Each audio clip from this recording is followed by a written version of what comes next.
श्रीराम राम रामेति श्रीराम राम रामेति रमे रामे मनोरमे रमे रामे मनोरमे सहस्रनाम तत्तुल्यं सहस्रनाम तत्तुल्यं रामनाम वरानने रामनाम वरानने।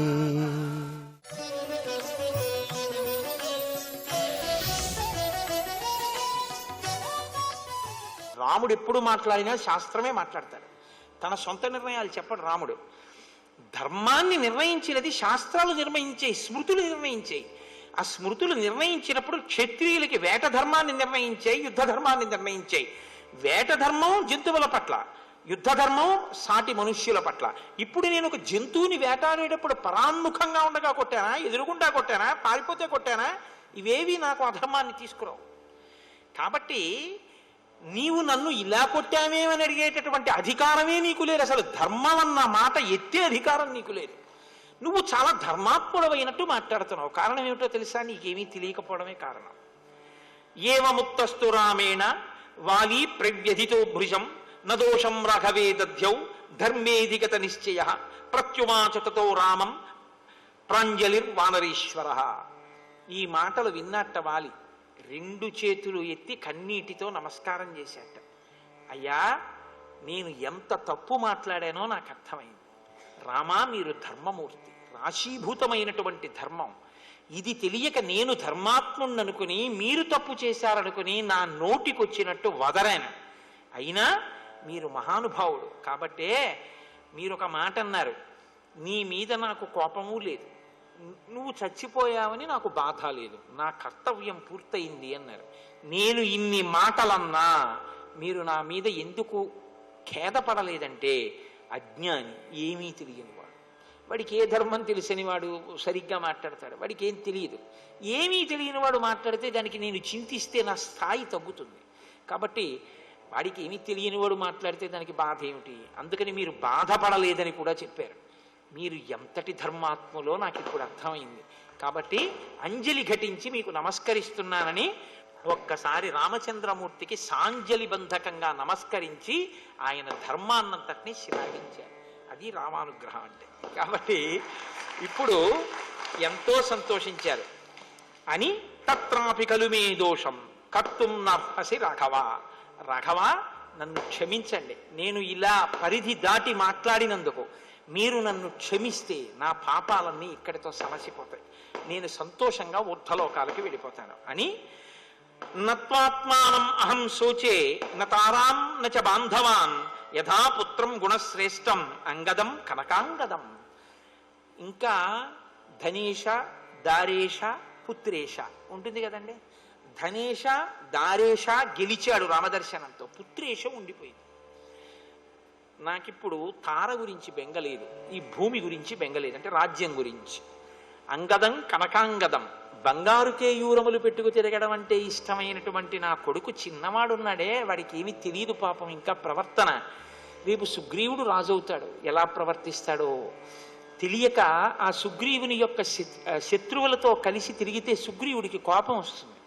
కాబట్టి మీరు నా తమ్ముడైనటువంటి సుగ్రీవుణ్ణి ఎలా రక్షించి కాపాడి హత్తుకుని మీ పక్కన పెట్టుకున్నారో అలాగే నా కొడుకైనటువంటి అంగదుణ్ణి మీ ఛత్రఛాయల్లో మీ నీడలో కాపాడి పెద్ద చేయండి రామా, ఇంకా నాకు అంతకన్నా ఏం అక్కర్లేదన్నారు.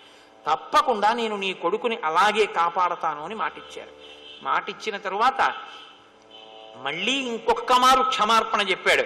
శరాభితప్తేన విచేతసామయా ప్రదూషితస్త్వం యదజానతా ప్రభో ఇదం మహేంద్రోపమభిమ విక్రమ ప్రసాదితస్త్వం క్షమమే నరేశ్వర. ఇక్కడతో మూడో మాట అయింది సత్యం.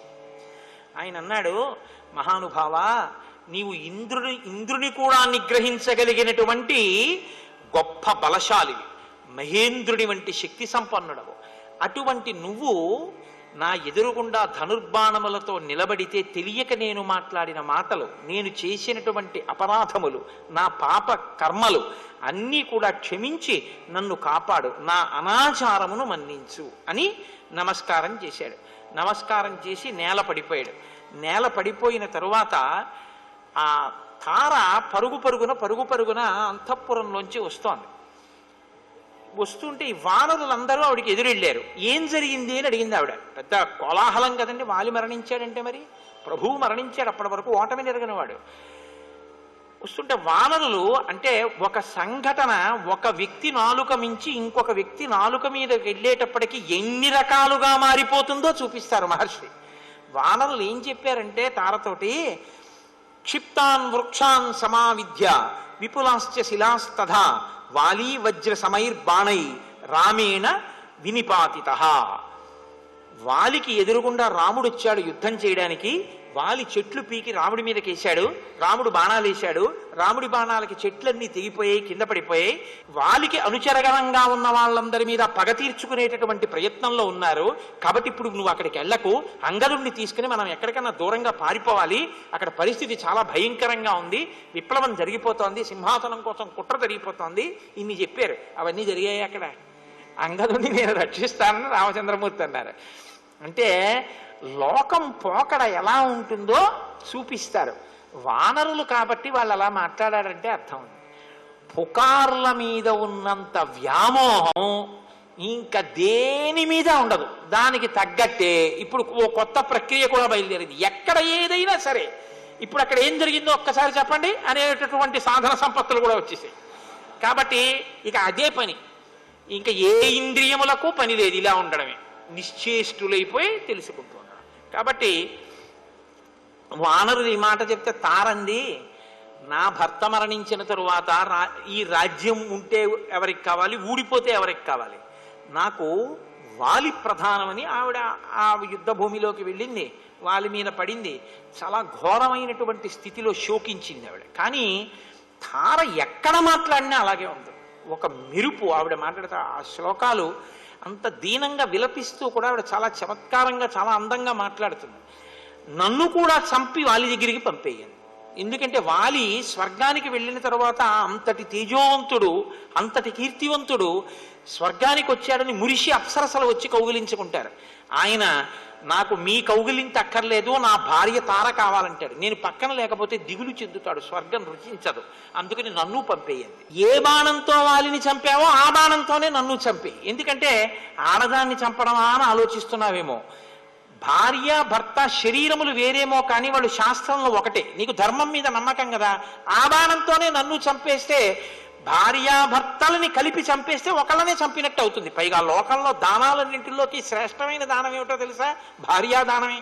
అంటే కన్యాదానం. కన్యాదానం గొప్పది, అందుకు కదండి అయింది. ఇంకోటి ధర్మం చేసుకోవాలంటే, ధర్మం చేసుకోవడం అంటే మీరు జాగ్రత్తగా అర్థం చేసుకోండి. ఓ యజ్ఞం యాగం ఏది చెయ్యాలన్నా ధర్మపత్ని పక్కన ఉండాలి కదా, అందుకని కన్యాదానం గొప్పది. కాబట్టి భార్యాదానం చాలా గొప్పది. అందుకని నన్ను నువ్వు ఇప్పుడు చంపేస్తే వాలికి భార్యాదానం చేసిన వాడి అవుతావు, కాబట్టి నన్ను చంపేయండి అని నీకెప్పుడు ఈ భూమి మీద వ్యామోహం, రాజ్యాకాంక్ష. అందుకని వాలి నేనొచ్చినా భూమినే కౌగులించుకుని పడుకున్నావా అంటుంది. ఆ ఏడుపులో కూడా ఆవిడ ఎంత చమత్కారంగా మాట్లాడుతుందో. కానీ అలా అనకూడదు, అది సంస్కృతి పాత్రం కాదు అలా మాట్లాడడం. అంటే అలా ఏడవడాన్ని అభినందించి మాట్లాడడం అన్నది మంచి పద్ధతి కాదు. కానీ ఆవిడ అలా పాపం శోకించింది భర్త యొక్క మరణానికి. కానీ ఆవిడ వాలితో ఒక మాట అంటుంది. ఇవి అనగలిగిన ప్రజ్ఞ లోకంలో చాలా తక్కువ మందికే ఉంటుంది. మండోదర్ అంటుంది రావణుడి విషయంలో, తార అంటుంది వాలి విషయంలో యుద్ధభూమిలో. ఆవిడ అంటుంది, సుగ్రీవస్య త్వయా భార్య హృతాసచ వివాసితః యత్తత్తస్య త్వయా వృష్టి ప్రాప్తేయం ప్లవగాధిప. నీవు నీ తమ్ముడైనటువంటి సుగ్రీవుడి భార్యని నీ భార్యగా అనుభవించడం వల్లనే ఈ ప్రమాదాన్ని తెచ్చుకోవడం అయింది. సుగ్రీవుణ్ణి రాజ్యంలోంచి పంపకుండా సుగ్రీవుడికి యవ్వరాజ్యం ఇచ్చి ఆయన భార్యతో ఆయన ఉండే అవకాశం ఆయనకి ఇచ్చి ఉంటే ఎలా ఉండేదో పరిస్థితి. నీ చావుకి కారణం రాముడని నువ్వు అనుకుంటున్నావు, నీ పాపమే కారణము అన్నాడు. కాబట్టి ఆ తల్లి, ఆ మహాతల్లి చాలా గొప్పగా అని ఆవిడ ఒక మాట అంది. నువ్వు మరణించావు సరే, నీ పాపం నువ్వు చేశావు, నువ్వు చనిపోయావు. కానీ ఇప్పుడు నా పరిస్థితి ఏమిటి? వాలి భార్య అంటారు, రాజ్యం ఉంటుంది, కొడుకు అంగదుడు ఉన్నాడు. రేపొద్దున సుగ్రీవుడు రాజైతే అంగదుడు యువరాజు అవుతాడు. యువరాజు యొక్క తల్లిని నేను, ఇన్ని ఉన్నా శాస్త్ర పరిజ్ఞానం ఉన్న పండితులు నన్ను ఏమని పిలుస్తారో తెలుసా? పతిహీనాతు యానారి కామం భవతు పుత్రిని ధన ధాన్య సమృద్ధాపి విధవే మృత్యతే బుధై విధవే త్యుచ్యతే బుధై. శాస్త్రమెరిగినటువంటి పండితులు పతిహీనాతు యానారి, భర్త లేనటువంటి ఆడదాన్ని ఎంత గొప్ప కొడుకున్నా, ఎంతమంది కొడుకులున్నా, ఎంత ధనం ఉన్నా, ఎంత ధాన్యం ఉన్నా విధవ అంటారు తప్ప ఇంకొక మాట అనరు నన్ను. కాబట్టి నువ్వు పాపపు నడువడితో ఉన్నావు, ఫలితం విధవగా నేను బతకవలసినటువంటి స్థితిని నాకు కల్పించావు అని రాముడి వంక తిరిగింది.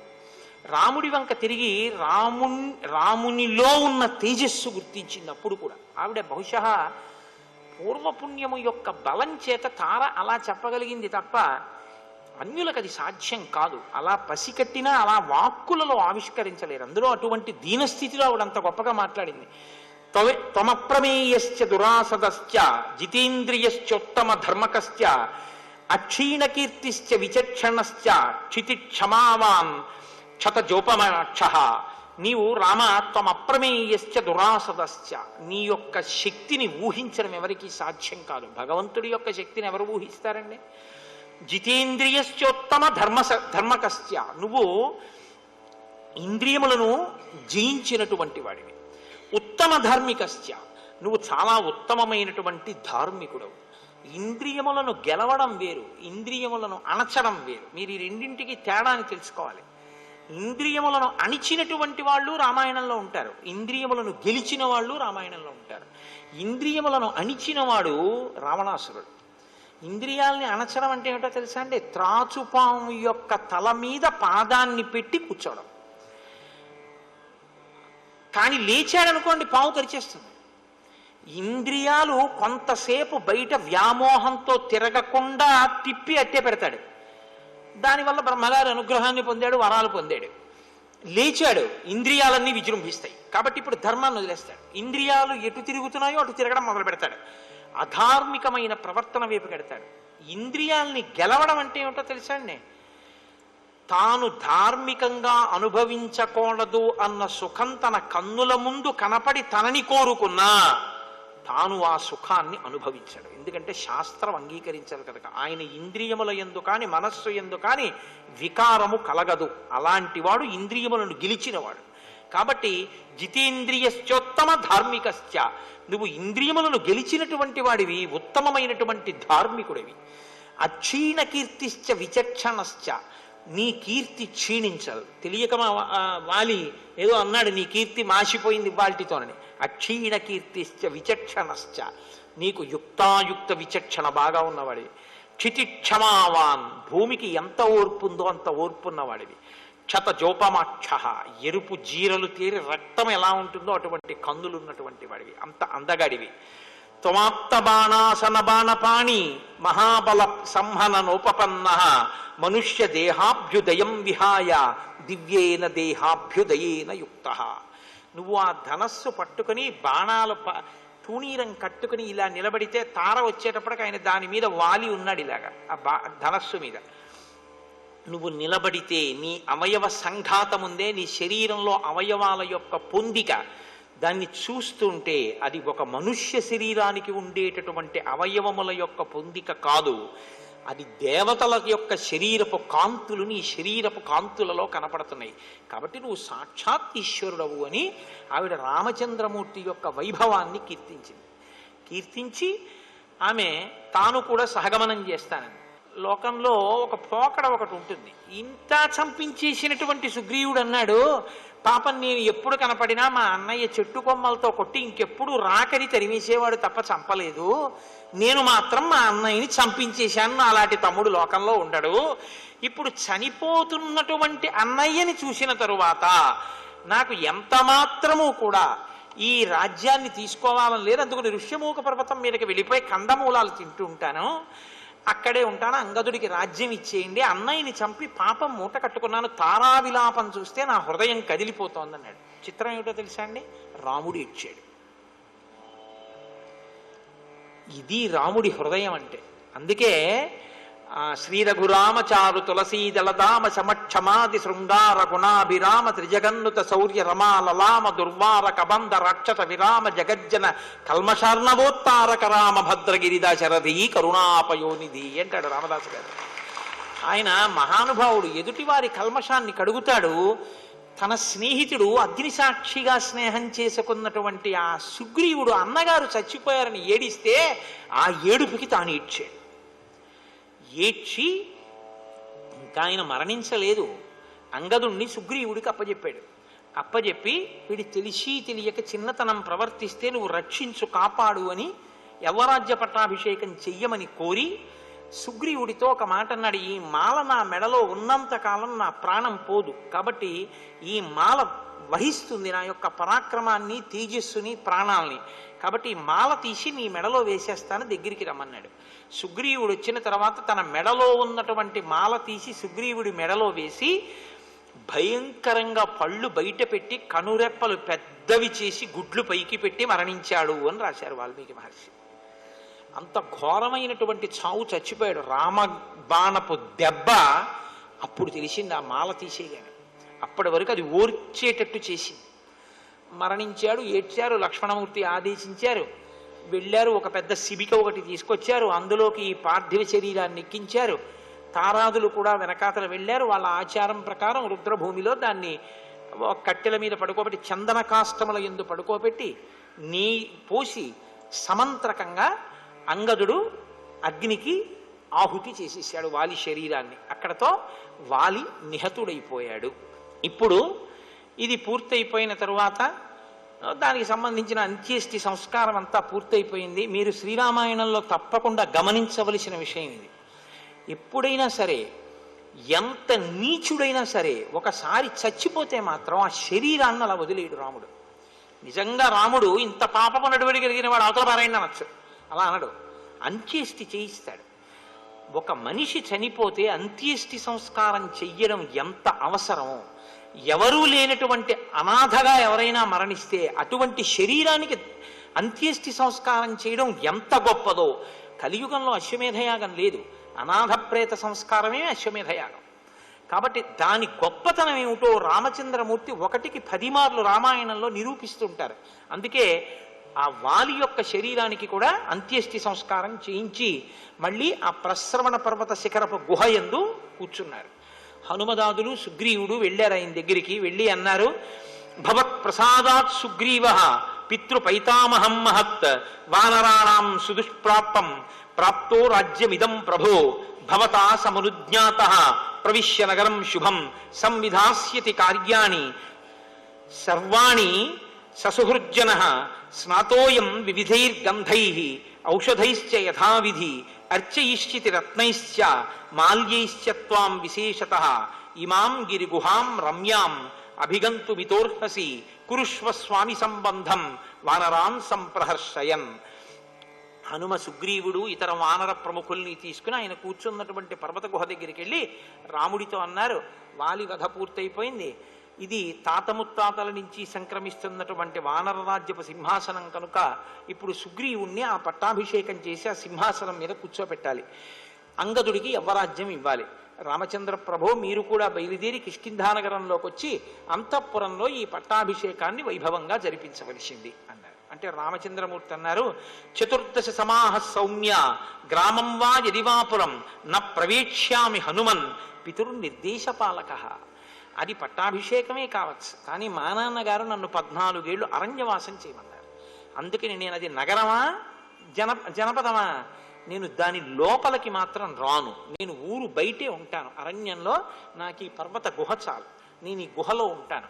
కాబట్టి చక్కగా సంతోషంగా మీరు పట్టాభిషేకాన్ని పూర్తి చేసుకోండి అంటే సుగ్రీవుడు అయితే మనం వెంటనే సీతాన్వేషణం చేద్దామన్నాడు. ఆయన అన్నారు, కాదు, ఇది వర్షాకాలం కాబట్టి వర్షములు పడుతూ ఉంటాయి, ఇప్పుడు అన్వేషణం కూడా చాలా కష్టం, దారులు సరిగా ఉండవు, పైగా నువ్వు ఎంతో కాలంగా భార్యను విడిచిపెట్టి రాజ్యం లేక దీనుడవై తిరిగావు, ఇప్పుడే నీకు రాజ్యం వచ్చింది, భార్యా సుఖం కలిగింది, కాబట్టి నువ్వు సంతోషంగా ఈ వర్షాకాలం అయిపోయేంత వరకు భోగాన్ని అనుభవించు, తదనంతరం శరత్కాలం వచ్చిన తరువాత నువ్వు సీతాన్వేషణం చేద్దువుగానివి.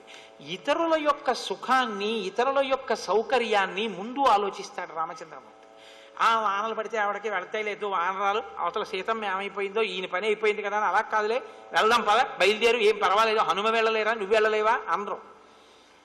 సంతోషంగా కొంతకాలం గడుపు, తర్వాత మనం బయలుదేరుదాం అంటారు. ఇతరుల యొక్క సౌఖ్యాన్ని, ఇతరుల యొక్క సుఖం గురించి ఆలోచించగలిగినటువంటి ప్రజ్ఞ, మనం ఆలోచించినట్టే జరగాలనేటటువంటి మౌఢ్యం వదిలిపోవాలంటే రామాయణం చదవాలి. కాబట్టి కార్తికే సమనుప్రాప్తే త్వం రావణ వధేయత ఏష నః సమయ సౌమ్య ప్రవిశ్వత్వం స్వమాలయం. ఈ వర్షాకాలం అయిపోయే వరకు నువ్వు హాయిగా అంతఃపురంలో సంతోషంగా భోగం అనుభవించు అని చెప్పి పంపించేశారు. పంపించేసి రామచంద్రమూర్తి ఒక పర్వత గుహలో ఉంటున్నారు. ఆ పర్వత గుహలో ఉన్నప్పుడు బయట వర్షాకాలం. ఆ వర్షాకాలంలో వర్ష ఋతువుని వాల్మీకి మహర్షి వర్ణన చేశారు. అనితర సాధ్యం. అసలు వాల్మీకి మహర్షి ఆ ఋతువుల్ని చూసినటువంటి తీరు, ఆ ప్రకృతి వైభవాన్ని వర్ణించినటువంటి తీరు అనన్య సామాన్యమైనటువంటి ప్రజ్ఞ. ఉత్తరోత్తర ఇతర కవులకు అందరికీ కూడా ఇదే మార్గదర్శకమైంది. ఏదో కథాపరంగా చెప్పి కథ వెళ్ళిపోవడమే కాదు, ఒక్కొక్కసారి మీరు కావ్యపరంగా ఋతువర్ణనలో ఉండేటటువంటి అందాన్ని కూడా ఆస్వాదించవలసి ఉంటుంది. వర్ష ఋతువు గురించి వాల్మీకి మహర్షి చేసిన వర్ణన చూడండి. పర్వత గుహలో ఉన్నటువంటి రాముడు లక్ష్మణుడితో చెప్తున్నాడు ఆ వర్ష ఋతువు యొక్క అందాన్ని. తాను స్వయంగా చెప్పడం కాదు మహర్షి, రామచంద్రమూర్తి కళ్ళల్లోంచి చూస్తారు ఆ అందాన్ని, చూసి చెప్తారు. సర్వం శ్రీ ఉమామహేశ్వర పరబ్రహ్మార్పణమస్తు. స్వస్తి.